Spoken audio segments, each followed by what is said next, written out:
নতুন মন্ত্রিসভার প্রথম বৈঠক বসছে বিকেলে। সে খবর জানাতে সচিবালয় থেকে যোগ দিচ্ছেন সহকর্মী মাহাদি হাসান। মাহাদি, বিকেলে তো বৈঠক আছে, তার আগে প্রয়াত রাষ্ট্রপতি জিয়াউর রহমান এবং সাবেক প্রধানমন্ত্রী বেগম খালেদা জিয়ার কবর জিয়ারত করবেন তারেক রহমান এবং তার সদস্যরা।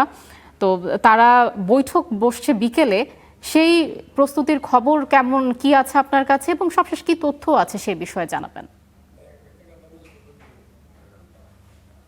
ধন্যবাদ আয়শা। শুরুতে যেটি জানিয়ে রাখি যে হবু প্রধানমন্ত্রী এবং মন্ত্রী পরিষদের সদস্যদের বরণে প্রস্তুত এখন সচিবালয়।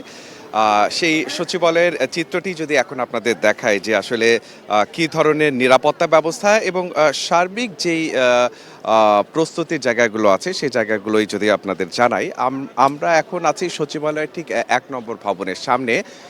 এই ১ নম্বর ভবনটি মূলত জনপ্রশাসন এবং মন্ত্রিপরিষদ বিভাগের অফিস হিসেবে ব্যবহৃত হয় এবং এই ১ নম্বর ভবনেই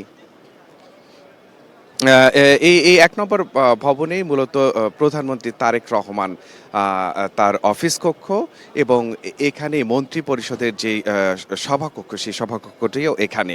আপনি বলছিলেন যে বিকেলে মন্ত্রী পরিষদের সভা রয়েছে, সেই সভাটি এই ১ নম্বর বিল্ডিংয়ে অনুষ্ঠিত হবে। তো এই ভবনকে কেন্দ্র করে আমরা দেখছি যে একটি বিশেষ নিরাপত্তা, যেহেতু প্রধানমন্ত্রী এখানে অফিস করবেন এবং মন্ত্রিপরিষদের সদস্যরাও এখানে তাদের বিভিন্ন বৈঠকগুলো হবে, সেক্ষেত্রে আমরা দেখছি যে অতিরিক্ত নিরাপত্তা ব্যবস্থা নেওয়া হয়েছে, বিশেষ করে এই ভবনটিকে কেন্দ্র করে। আপনারা দেখছেন যে বিশেষ ডগ স্কোয়াড এখানে মোতায়েন রয়েছে, এসএসএফ এর সদস্যরাও রয়েছে। অর্থাৎ এই পুরো ভবনটিকে ঘিরে একটি সার্চওয়ে তৈরি করা হয়েছে।